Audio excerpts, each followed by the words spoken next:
we're already on the way. So, Goal is here with me now.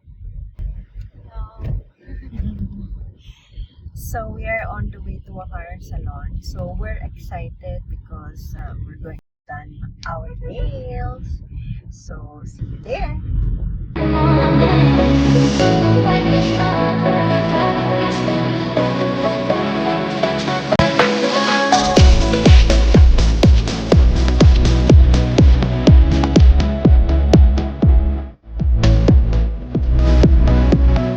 Guys, finally we're reached here at Car Salon. So it's good with me on the back. So I'll show you around and we will do also the details afterwards.